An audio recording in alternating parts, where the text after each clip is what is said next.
13 March Monday. Let's discuss today's market technical outlook with the TWB chart, shall we? Let's go. Alright, China market this morning opened up, gap up. Now why? Well, apparently because the US futures was up by 300 points before the market opened. So why the US market is going up? Well, we all know that because the Federal Reserve is going to come in to save the day, FDIC is coming to save the day, and even though we have the third bank now, Signature Bank is being halt, but it doesn't matter because it's still the smaller bank, the FDIC can still take care of it. But the problem is, if any of the bigger bank come in and get into trouble, guys, this can get very, very bad. Okay, so be very careful on this right now. Okay, now let's look at the bigger picture here first. The China A50 today rebounded off the 13,000 level, at a level that I told you is a psychological level that the market cannot breach. Okay, so as long as China A50 stays above 13,000, it's still okay. But FYI, is now both of them. But this index now is below the MA200 and MA30. So actually, it's a sell signal here itself. So all I can say is, guys, be careful on 13,000. Yep. Okay, let's just go into something pretty clear. That about the 5% retracement marker that I always been using it. So it's pretty clear today the Dow Jones is going to test and it will test 32,335 because that is a very important psychological level on the number. As long as the Dow can go above it, the Dow can climb back up again. Now I know that with the current situation here, how can it be, right? How can the market be recovering right now? You must understand that when Fed is coming in, you don't fight against the Fed. They have the money, they can print, they can print, they can print. So as long as the market stays above OP for today, right, it is possible to see this number, 32,335, which has traded this morning. Then only if the market goes below opening price, which is at 32,054, then we can see the Dow coming down to 31,411. Okay, so unless we see a pullback of a magnitude like this, if not, traders, just be very, very careful. Just be patient. Don't need to jump the gun into this. Okay, all right. Let's go into technical with my chart right now to just see the market in the overall perspective. Okay, let's go for the Dow. Now, first of all, the Dow Jones, as you can see on my chart, shows that it's trading above pivot 1. Now, never fight the pivot. Now, this morning, the market opens, it smashed below pivot. That's where we shorted the first round. But very fast, the market recovered all the way and went above MLP, went above the pivot 1. So that's why it turns to be a buy. The BNB RL was a resistance earlier, now become a support. It's about 32,183. Yeah, 183 is a figure. I'm going to put it there for you. 183. Okay, so as long as the Dow Jones stay above 32,183, the Dow will still be an up market. I repeat myself one more time. As long as it stays above 32,183, it will be an up market. Yeah, so guys, take note of this number. Well, I know that, again, you say, but kind of fundamental, isn't that terrible? Yes, the fundamental is terrible, but remember, price action always overrides it, okay? So only when those numbers happen, then we can see. Now, very interesting, guys, I'll tell you this. Today's pivot 2 coincide with the 85 percentile level, coincide with the BNB extension. Wow. So the thing is this, I'm going to be right up front here. With the way they pump on the market right now, let's hope it stays there.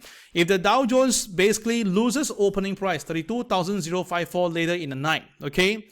And that will trip MLP, it will trip the pivot 2, pivot 1, then that will lead to selling, and the selling can bring it down all the way in a single day or maybe across 2 days to 31,305 because we must understand we do have the CPI data coming up tomorrow. Yeah, KSI is red, KRW is red, so basically it's more to sell than a buy.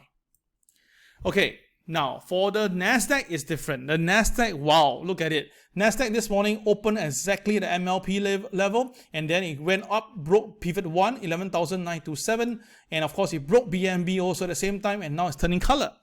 So what is happening? Because you can see the weightage shows that the NASDAQ has buyers from the bottom, okay? That's what you see here. And of course right now, if you would ask me, as long as the NASDAQ stays up, we can even see going all the way to 12,179. Okay, that is the upside there.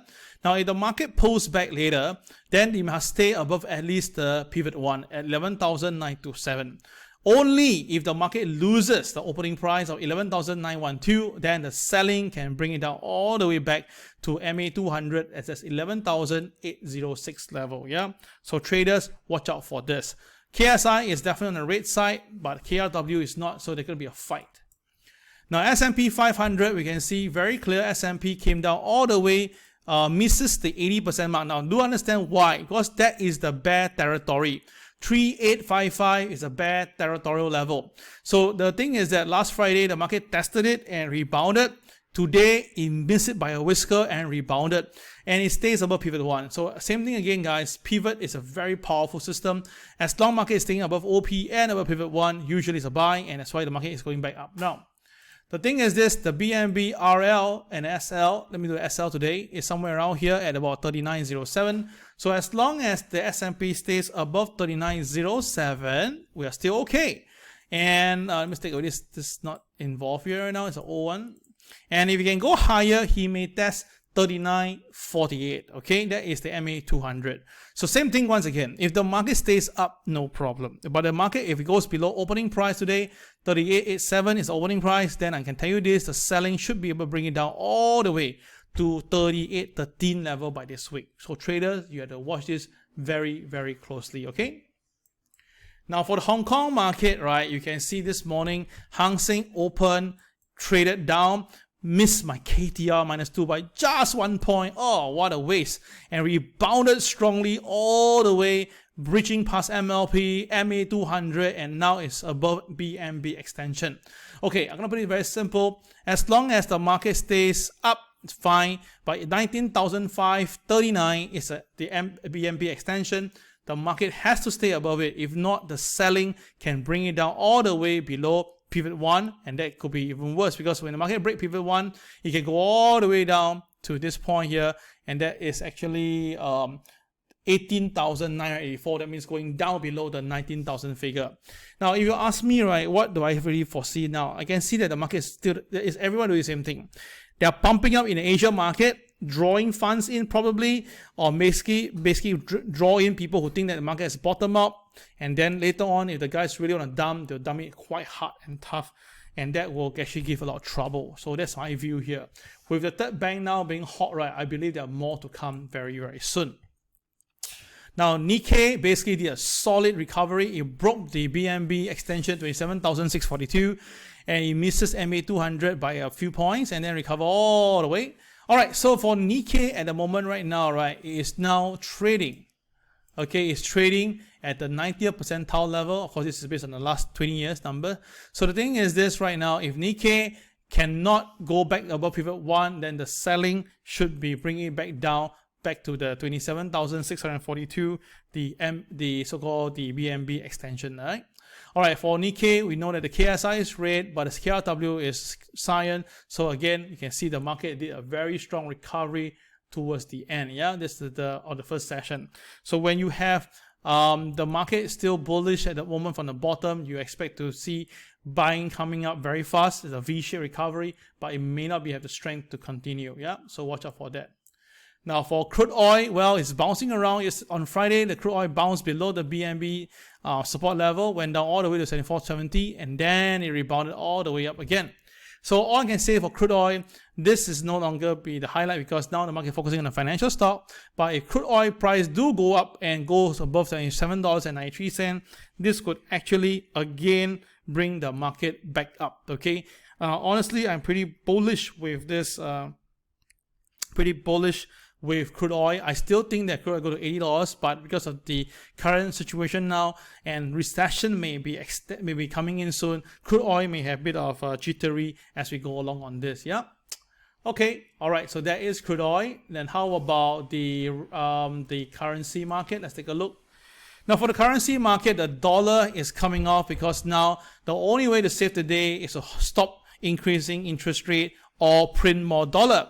So the dollar now has came off, and that's why you can see the dollar yen broke down all the way to 134.55, the extension, and now it did a reversal, touches the pivot 1 and came off brilliantly. So now where can it go, right? Well, it can go all the way down to this point here, and that's pivot 2 at 132.92.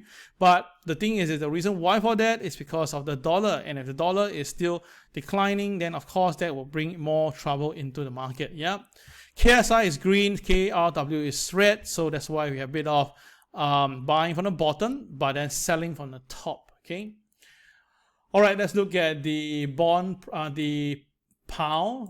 Okay, for pound, obviously with the dollar decreasing, the pound shot up. It broke above the BNB RL. As you can see, it could be going to test 1.2169, about 40 pips away. It is possible, so traders watch out for that. Okay, and euro now.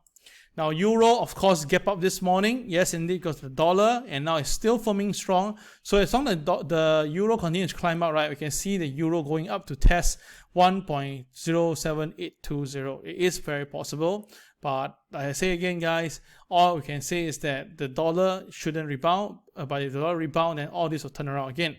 Now both KSI and KW are on the positive side, and that gives even stronger verdict for the euro to move higher. So traders watch out for all this. Okay, we've done the currency, we've done the indices, we've done the commodities. Let's look at gold and silver, shall we? Okay, for gold prices, you can see very clear now, gold has doing a CCRY 2 days ago, and it broke above the BNB RL level, and today gold have touched 1893 brilliantly and stopped there. So again, this tells you the power of the pivots. Okay, anyway, the thing is this, if the gold continue to go up and break the pivot, then we can see going to 1912. I think that will be the first comfortable level that I think it will go. Then it may just dip around there, and then if we find strength again, we may see going to 1950. Now, buying gold is not because of protection basis. It's one of them, but it's not the real reason. It's because of the dollar that's weakening right now, and that causes it. So how low is dollar right now? Let me just bring out the chart for you. Take a look at the dollar. Let's bring it in. The dollar. Now you can see the dollar have came off a fair bit from the high back then was 105.80. Today it's 103.85. So that means down by almost 200 pips. So that again speaks for itself. All right. So that is one thing to watch out for the gold market. And look at silver right now. Let me bring silver in. Okay, silver has going to do a same thing again. It got itself supported at $19.90, and now it's a CCRY potential, and this is the lookout point. So let's take a look, and if we can go higher, we can go $21.68. Yep. All right, so that is the gold and this silver. Let's look at something else, which is Bitcoin and Ethereum. Now, Bitcoin returned with a vengeance after it went down to 19,500. Very strong rebound. And today for this pivot is way above pivot 1. So by right above OP can buy, and you can see that this Bitcoin shoot up all the way to 22,588 level. Wow. Okay, but we have a very cluster of KCB over here. That is the reason why it got itself resisted at the moment right now. Yep. Okay, so for the Bitcoin, if the people think that it's time to buy some Bitcoin for transparency reason, for safety net reason, then of course Bitcoin can go back above to BNB RL level, and that is somewhere about 24,000. Okay, so if you want to go up, you need a bit more. Okay, upside, yeah. Then of course the downside will be easier because the market has no it's somewhere around here. There's 19,500 to 18,600. But because of today, the cannot get the thing out itself, so we have to just wait for a while to see whether can the Bitcoin stay long enough on the upside. Yeah. Now for Ethereum, you can see Ethereum shot back up. After that, it rebounded from the low of 1360, and then it rebounded all the way, broke above the BNB support level, and then into RL level. So now the thing is this, it's very near to 1635, the level I mentioned, and it's pretty clear and very near to the KCB at 1639. So, well, it's all pure speculative because of the dollar. So if the dollar continues to plunge later, we can see Ethereum going up all the way to 1635. But of course, if there's some strength found in the dollar, then things will just flip back down again, because overall, for both Bitcoin and Ethereum, I still think that it's not the time to enter the market right now. All right, that will be all for today. Hope you like to do this TA, and make sure you do and make a lot of money from the market. This is Cal signing off.